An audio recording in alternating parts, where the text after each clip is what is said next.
ආයිබෝන් අදත් ඔයගොල්ලෝ සාදරයෙන් පිළිගන්නවා මගේ channel එකට. ඔන්න අදත් මම ගෙන ආවා අලුත් රෙසිපි එකක්. ඒ තමයි අපි කොහොමද මේ මුං යට කරියක් හදාගන්නේ කියලා. මොකද මුං යට කරියක් හදාගන්නේ කිව්ව ගමන්ම ඔයගොල්ලෝ බලනවා අපි මේක පෙඟෙන්න දාගන්න ඕනේ කියලා. ඉතින් ඇත්තටම මේක පෙඟෙන්න දාගන්න ඕනේ නැහැ. මම අද කියලා දෙන්නයි කොහොමද ලේසියෙන් හදාගන්නේ කියලා. ඉතින් අපි බලමු මේකට අවශ්‍ය අමුද්‍රව්‍ය කියලා. ඒත් එක්කම ඉස්සෙල්ලා මම පෙන්නන්න ඔයාලට මුං යට කොහොමද ඒක තඹ ගන්න කියලා. ඔය මේ තියෙන මුං යට. මෙතන මේ දැන් මම පෙඟෙන්නවත් මුකුත් දාලා නැහැ. ඉතින් මෙතන තියෙන මුං යට ග්‍රෑම් 500ක්. ඉතින් මම මේ වගේ හට් ටිකට අරගෙන මම මේක කෙලින්න කරන්නේ වතුර දාන මේකට. ඇල් වතුර. දැම්මා. ඊට පස්සේ තියෙන්නේ මේක පෑ භාගයක් හෝ ඊට වැඩි කාලයක් වෙන්නේ නැහැ. ගොඩක් දුරට පෑ භාගයෙන් මේක තැම්බෙනවා. මෙච්චරයි කරන්න තියෙන්නේ. මේක දාලා අපි හොඳට මේ මූඩියක් තියලා වහන්න ඕන. අපි මේක පත්තු කරගන්න ඉස්සෙල්ලා. ඉතින් මම දැන් මේක හොඳට මේකේ අවශ්‍ය ප්‍රමාණයට වතුර දාගත්තා. ඒ කියන්නේ මේ වගේ අපි දැන් බත් වලට වතුර තියෙන ප්‍රමාණයට වඩා ඒ වගේ ප්‍රමාණයක් තමයි වතුර දාලා ඊට වඩා උඩින් මෙච්චර වගේ ප්‍රමාණයක වැඩිපුර වතුර තියෙනවා. ඉතින් ඒක මේ තියෙන ඇරලා ඊට පස්සේ මේ වගේ මේ මූඩින් වහලා මේක අපි තඹ ගමු. හැබැයි තඹ ගද්දි මතක තියාගන්න ඕගොල්ලෝ මේක මේ ගොඩාක් මේ වැඩිපුර ගින්දර දාන්න එපා. මේක මද ගින්න එක තැම්බෙන්න ගන්න පෑ භාගයක්. ඊට පස්සේ මම ඔයාලට පෙන්නන්නම් පෑ භාගයෙන් පස්සේ කොහොමද මේක. හරි ලේසි ඉක්මනින්ම තැම්බෙනවා. මේ තියෙන්නේ මේ තඹ ගත්ත මේ මුං ඇර ටික දව ගන්න පේන්නේ නැති හොඳට තැම්බිලා තියෙනවා. මේ තියෙන්නේ මෙයට හොඳටම තැම්බිලා. ඉතින් දැන් මම මේක කරන්නේ මේක ඉස්සෙල්ලා පෙරා ගන්නවා. මම පෙරාගෙන ඊට පස්සේ මම පෙන්නන්නම් මේකට දැන් අපි ටෙම්පරාදුවක් දාන්නේ. ඉතින් කිරි දාලා අපි හදාගන්නදී මම පෙන්නන්නම්. දැන් මම පෙන්නන්න මුලින්ම ඔයගලන්ට අවශ්‍ය කරන මේ ටෙම්පරාදුවට අවශ්‍ය කරන දේ මෙතන රම්පේ තියෙනවා, කරපිංච තියෙනවා, ඊට සුදුළු උණු තියෙනවා, ලියාගත්ත සුදුළු අපි ඉන්නවා අනියන් එක තියෙනවා. ඊළඟට අවමිරිස් තියෙනවා. කුළුහාල් අබ අපිට අනිවාර්යෙන් අවශ්‍ය වෙනවා. ඒ වගේ අමු පහේ තියෙනවා. මිරිස් කුඩු තියෙනවා. කහ කුඩු තියෙනවා. ඊට මේ කඩාගත්ත මේ වේලිච්ච මිරිස් තියෙනවා. කුරුඳු පොතු ඊළඟට අපිට ඕන හොඳ පොල් කිරි එක, හොඳ උකු පොල් කිරි එක ඒ ටික තියෙනවා. ඉතින් මම පෙන්නන්නම් කොහොමද මේක හරි එක හදාගන්නේ කියලා. අපි දැන් මේ විදිහට පත්තු කරගෙන අපේගේ රත් වෙනකොට මම තෙල් ස්වල්පයක් මේක දානවා. මම මුලින්ම මේ තෙල් ටික රත් වෙනකොට අබ ඇට ටික දානවා. අබ ඇට දානවා. ලුණු ටික දානවා.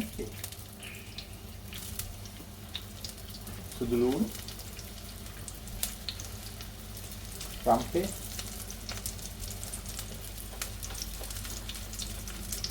අවමිරිස්,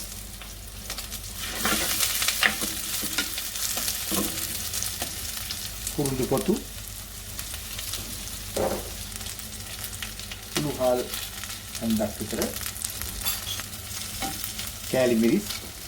ඉතින් මේ ඔක්කොම හොඳට කවලම් කරගන්න මේ විදිහට.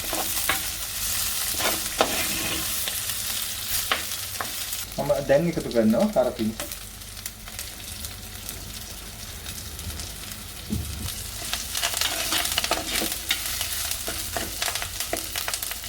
දැන් මේ සියල්ල මේ ගානට බෙදීගෙන එනකොට අපි දැන් වතුර ටිකක් දාන්න. නැත්නම් 3-5 ටික මේකට දාන්න එපා. ඔක්කොම කරවල යාවි. ඒක නිසා මේක භාගයට බෙදීගෙන එනකොට මම දැන් දානවා මේ වතුර ටික ස්වල්පයක්. මම මේකට අමු මිරිස් ටික අමු පහේ ටික මම මේ විදිහට දාන්නේ. කහකුඩු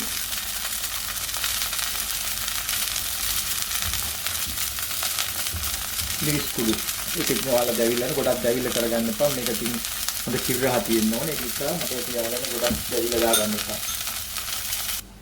මේකට හදන මේ අපි මේක ටෙම්පරාදු කරද්දී මේක වෙනස් විදිහට තමයි ටෙම්පරාදු කරපළ දකින්න ඇති.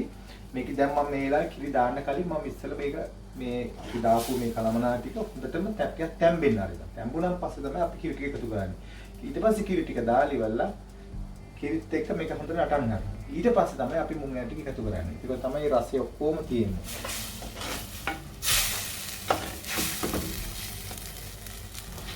දැන් ඔයගොල්ලන්ට පේනවා ඇති දැන් මේක තැම්බීගෙන තියෙන්නේ. ඊට දැන් මම මේ අර පොල් කිරි ටික දැන් එකතු කරනවා. අඬු කෝප්ප දෙකක් විතර ප්‍රමාණය පොල් කිරි.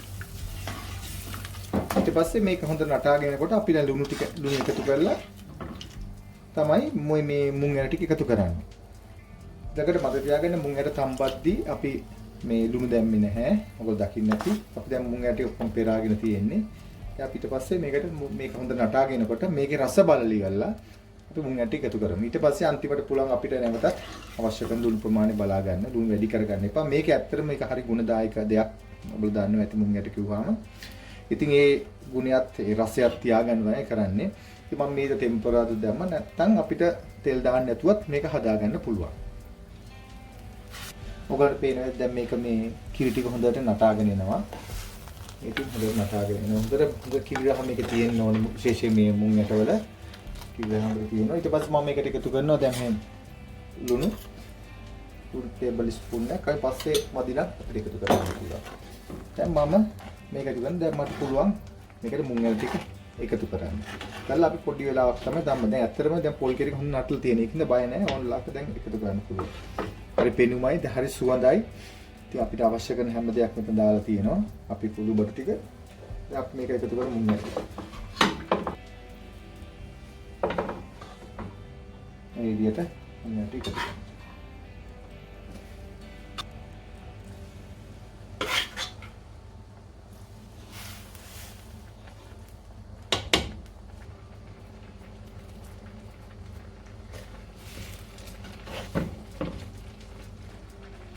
දැන් ඔයාලට පේනවා ඇති මේක හොඳට උපු ගතියක් තියෙනවා.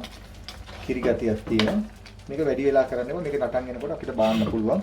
ඊට පස්සේ මේ රස බල්ලි වල. ඔක පේන්න කොච්චර ලස්සනද. හරි සුවඳයි, පලාතම හරි සුවඳයි. මොකද ටෙම්පරාදුවත් එක්ක තමයි තියෙන්නේ. මුං ඇට කියන්නේ හරි ගුණ දෙයක් ඉතින්. දැන් ඔයගොල්ලෝ පේනවා ඇති මම අද හදාගත්ත මේ මුං ඇට ව්‍යංජනේ. ඉතින් හරි සුවඳයි, පෙනුමයි, ඒ ඔක්කොම රසයි ඔක්කොම තියෙනවා. ඉතින් ඔයගොල්ලන්ට පුළුවන් ඉතින් මේ විදිහට බලලා හදාගන්න. ඉතින් ඔයගොල්ලෝ දන්නව කොහොමද දැන් මේ මුං ඇට ව්‍යංජනේ හදාගන්නේ කියලා. ඉතින් මේ වගේම තවත් වීඩියෝ එකකින් හම්බ වෙන තුරු ඔබට සුබ දවසක්. ආයිබෝවන්.